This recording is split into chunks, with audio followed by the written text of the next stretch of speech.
German tildə addi sözlər 4-cü video. Bu sözlərlə sizlərlə sözlük xəzinələrini beyitişinlərə yardım buluşunu arzu qılmən. Əmsi başlayılı. Das Land, ölkə, tupraq, vilayət. Lesen, kitap oquş, yoki üzüm toplaş degandek mənası bakın. Wissen, biliş, fərq etiş. Leben, yaşaş. Perfect, mükemmel. Benutzen, işletiş, paydalanış.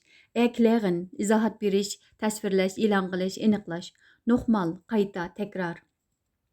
Müde, hargın. Putzen, tazlaş. Ruhik, cimcit, rahat, huzurluk. Schauen, qaraş, körüş. Singen, nakş etiş. Sitzen, olturuş. Die Sonne, quyaş. Die Uhr, saat. Die Uhr degan saatninki köprük şekli. Die Uhren. Hani 3 tal örnek cümle verdim. Şu misallar qaraylı. Die Uhr schlägt 5. Saat 5 boldu. Yani saatnin ısrılıksı 5 çaldı demekçi. Wie viel Uhr ist es? Saat qancha? 10 Uhr stehe ich auf. Ben saat 10'da ornumda durman.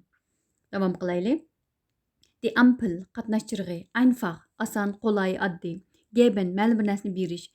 Freundlich, dostlarcha, dostane, sıqqan, canğı yaqin degan o'xshash. Langweilig, zerikishlik. Studieren, o'qish, ma'lum bir kasbda o'qish, ishlash, inchiklash degan ma'nolari bor. Treffen, ko'rishish, yig'ilish, undan boshqa nishonga yetigish, qarshilashish, ya'ni yo'lda uchrab qolish degan o'xshash ma'nolari bor. Stark, kuchli, quvvatlik, o'tkir. Denken, o'ylanish. O'ylanish ham ishonish.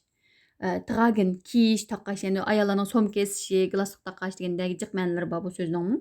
Vergessen, unutib qolish. Der Baum, daraxt. Lustig, qiziqarliq. Regnen, yomg'ir yog'ish. Schlecht, nachar yoki kasal. Trocken, qurg'oq. Der Berg, tog'. Die Brücke, kövrük. Lachen, kulish. Leer, bo'sh. Leicht, yenik, asan, qolay, asanla. Lügen, yolg'on so'zlash bu fe'l. Schreien, varqirash, hayqirish. Schwimmen, suzish. Bu yerda sizlarga qisqacha bir narsa deb o'tay. German tilininki fe'l normalda en bilan oxirlashadi, ammo fe'lniki zamonga asosan yoki shaxs almashlari bilan turlanishni qilgan vaqtimizda keyindagi enni tashlab etamiz. Andan keyin turlanish elib berildi. Amsa keyingi videoda ko'rishaylik. Bu so'zlarning sizlarning so'zli xazinalarini beyitishni orzu qilmay. Tschüss.